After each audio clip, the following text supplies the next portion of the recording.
ప్రభునందు ప్రియులైన మీకందరికీ యేసుక్రీస్తు ప్రభువారి నామములో శుభవందనాలు తెలియజేస్తూ ఉన్నాం. దైవజనులు బ్రదర్ భక్త సింగ్ గారి పరిచర్యలో నుండి అలసిన వారిని ఓరడించు మాటలు. మార్చి 21. పవిత్రురాలైన కన్యకనుగా ఒక్కడే పురుషునికి అనగా క్రీస్తుకు సమర్పింపవలనని మిమ్మను ప్రధానము చేసి తిని. కొరింథీయులకు రాసిన 2వ పత్రిక 11వ అధ్యాయం 2వ వచనం. మనము తిరిగి జన్మించినప్పుడు గొర్రెపిల్ల రక్తము ద్వారానే మన పాపములు క్షమించబడి కడగబడును. గొర్రెపిల్ల రక్తము ద్వారానే అనుదినము మనకు అంటిన అపవిత్రత నుండి శుద్ధి చేయబడగలము. సాతాను ఎడతెగక ఏదో ఒక పాపమును మన జీవితంలోనికి తీసుకొని వచ్చుచూ ఉండును. ఎందుకనగా మనము శరీరంలో ఉన్నంత కాలము మన ప్రాచీన స్వభావం మనలో నుండును. ఈ భూమి మీద మనము పరిపూర్ణులము కాలేము. రోమాపత్రిక 6వ అధ్యాయం ప్రకారం ప్రాచీన పురుషుడిగా పిలువబడు మన ప్రాచీన స్వభావములో మరలా అపవిత్రపరచబడు పరిస్థితి గలదు. కానీ మనము ఎడతెగక ఆ అపవిత్రత నుండి కడగబడుచూ నుండవలెను. మానవ ప్రయత్నముల ద్వారా దుష్ట తలంపులు స్వాధీనపరచబడలేవు. ప్రార్థనలో నీవు కన్నులు మూసుకొనినను అపవిత్రమైన తలంపులు వచ్చుట గమనించగలవు. ప్రార్థన ఆరాధన సమయములో నీవు అట్టి తలంపులు నీలో ప్రవేశించుట కనుగొందువు. లేక రాత్రి ప్రశాంతముగానున్న సమయంలో అట్టి తలంపులు వచ్చును. అపవిత్రతను కలిగించు కొన్ని విషయములు మనం వినుచుందుము. మానవ ప్రయత్నము ద్వారా అట్టి అపవిత్రత తొలగిపోదు. గొర్రెపిల్ల రక్తము ద్వారా మాత్రమే మనము కడగబడి శుద్ధిపరచబడుదుము. ప్రకటన గ్రంథం 19వ అధ్యాయం 8లో మనము పెండ్లి కుమార్తె గురించి చదువుదుము. ఆమె ధరించుకొనుటకు ప్రకాశములను నిర్మలములునైన సన్నపు నార బట్టలు ఆమెకివ్వబడెను అను పదము ఆమెకు పరిశుద్ధముగా నుండవలెనను కోరిక కలదని తెలుపుచున్నది. ఆమె విశ్వాసమును బట్టి ఆమెకు ప్రకాశములను నిర్మలములునైన సన్నపు నార బట్టలు ఇవ్వబడెను. మనము కూడా అనుదినము కడగబడుచు ఉండవలెను.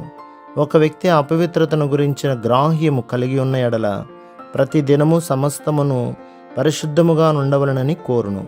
అదే విధముగా ఆత్మీయముగా మనము పరిశుద్ధముగా ఉండవలనని కోరుకొనవలెను. మనకు అపవిత్రత కలిగినదని గ్రహించగానే విశ్వాసముతో గొర్రెపిల్ల రక్తము ద్వారా శుద్ధీకరణను కోరుకొనవలెను. మనము ఆ రక్తమును దినమునకు 1000 సార్లు అయినను కోరుకొనవచ్చును. ఆ గొర్రెపిల్ల మనలను నిరాకరించడు. మనము ఎన్నిసార్లు ఆయన యొద్దకు వెళ్ళినను ఆయన మనలను కడుగుటకు ఇష్టపూర్వకముగా సిద్ధముగానున్నాడు.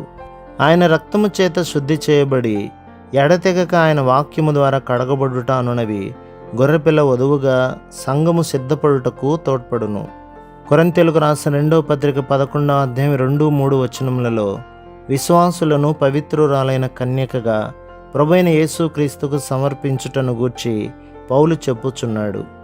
భార్య యొక్క అపనమ్మకత్వపు ఒక్క తలంపు భర్తకు ఎంత బాధ కలిగించును.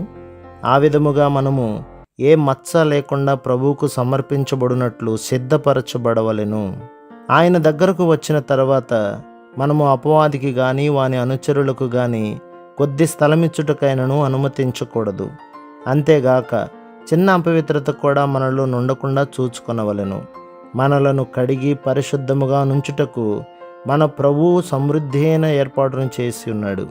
మనము మన గుడ్డితనము చేత కడగబడుటకు నిరాకరించిన ఎడల ఆయనలో మనకు పాలు ఉండదు. యోహాను సువార్త 13వ అధ్యాయం 8. ఒక విశ్వాసి ఏ అపవిత్రత విషయమైనను చాలా జాగ్రత్తగా ఉండవలెను. అపవాది అపవిత్రతను కలిగించుటకు మరలా ప్రయత్నించును గాని మనం ఆయన రక్తము ద్వారా శుద్ధీకరణను కోరుకొనవలెను. ఒక తప్పుడు సంఘము ఒక వేశ్యతో పాపములో జీవించు స్త్రీతో పోల్చబడినది. తప్పుడు సంఘములోని ఆచారములు ధూపము వేయుట, విగ్రహారాధన చేయుట, ఆత్మీయ వ్యభిచారం అనుట సరికాదా? వారి భవనములన్నీ వీటితో నిండియుండును.